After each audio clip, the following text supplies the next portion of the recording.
Friends, ఒకరోజు ఒక జంట తమ కూతురు జ్వరంతో బాధపడుతుంటే ఆ జ్వరం తగ్గించడానికని ఆమెను బాగా చల్లని -డిగ్రీల ఐస్ వాటర్ లో ముంచుతారు. ఆ అమ్మాయి అంజలి చలితో గట్టిగా కేకలు వేస్తుంటుంది, అరుస్తూ ఉంటుంది. ఆమె గొంతులో గళ్ళున కఫం చిట్లి ఊపిరి ఆడక ఆమె ప్రాణాలు పోయే స్థితి వస్తుంది. అయినా తండ్రి సాయం చేయకపోగా మరింత క్రూరంగా ఆమె తలను నీళ్లలో ముంచడం మొదలెట్టాడు. లీసా ఆపడానికి ప్రయత్నిస్తూ ఉంటుంది, కాని భర్త ఆమెను తోసేస్తాడు. గంటల తరబడి నీళ్లలో ఉండిపోయిన అంజలి ఒక్కసారిగా నిశ్శబ్దమైంది. అందరూ ఆమె చనిపోయిందనుకుంటారు, కానీ అద్భుతం జరుగుతుంది. అంజలి నీళ్లలో ఊపిరి తీసుకోగలుగుతుంది. ఆమె వాస్తవంగా వాళ్ల అసలు కూతురు కాదు. మనుషులు మరియు జంతువుల DNA కలిపి తయారు చేసిన ఒక వింత జాతికి చెందినది. ఆమెలో జన్మతః నీటిలో భూమిపై 2 చోట్ల ఊపిరి తీసుకునే అవయవాలు ఉంటాయి. తండ్రి ఉద్దేశం ఆమెను చంపడం కాదు, ఆమెలో దాగిన శక్తిని బయటకు తీసుకురావడం. కానీ వాళ్ళిద్దరికీ తెలియదు ఈ శక్తి తమకు ఎదురవబోతుందని. అంజలి శరీరం సాధారణ మనుషుల్లాంటిది కాదు. కొన్ని రోజుల్లోనే ఆమె పెద్ద అమ్మాయిలా మారిపోతుంది. వాళ్ళు ఆమెకు అంజలి అని పేరు పెడతారు. ఆమెలో సాధారణ అమ్మాయిలాంటి లక్షణాలు కనిపించడం మొదలవుతుంది. అందంగా తయారవడం కూడా నేర్చుకుంటుంది. కానీ ఆమె రూపం చూస్తే జనాలు భయపడే అవకాశం ఉందని ఆమెను ఎప్పుడూ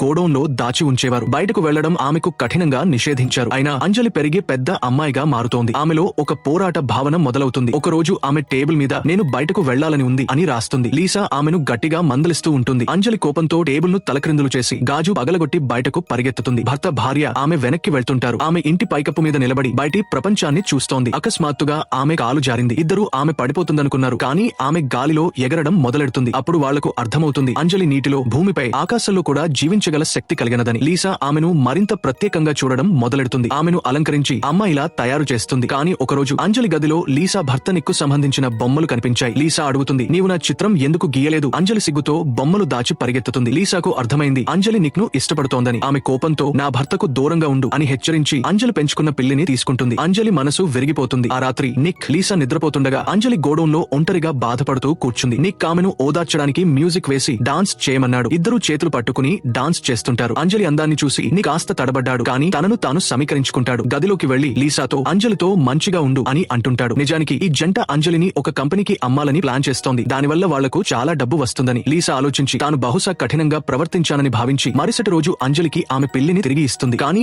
అంజలి ఇప్పటికే మారిపోయింది. ఆమె తన తోకుతో పిల్లిని గట్టిగా పట్టుకుని లీసాను కోపంగా చూస్తుంటుంది. కోపంతో లీసా అంజలికి చెంపదెబ్బ కొడుతుంది. అంజలి రెచ్చిపోయి తన విషపూరిత తోకను లీసా గొంతుపై వేస్తుంది, కానీ చెంపదు. కేవలం ఆమె ఔషధాలు తీసుకుంటుంది. స్వేచ్ఛ కోసం తలుపు తెరవబోతుండగా లీసా వెనక నుండి ఆమెను కొట్టి స్మృతిహీనం చేసి చేతులు కాళ్లు కట్టేస్తుంది. ఆమెకు ఇంజెక్షన్ ఇచ్చి తోకను రెక్కలను కోసేస్తుంది. నిక్ ఇంటికి వచ్చి అంజలిని అలా చూసి వెంటనే ఆమెను విడిపిస్తాడు. అంజలి గట్టిగా అతన్ని కోగిలించుకుని ముద్దులు పెట్టడం మొదలు పెడుతుంది. నిక్ ఆమెను తోసేసి ఆమెతో మాట్లాడుతూ ఆమె అందాన్ని చూస్తూ నిలబడిపోతాడు.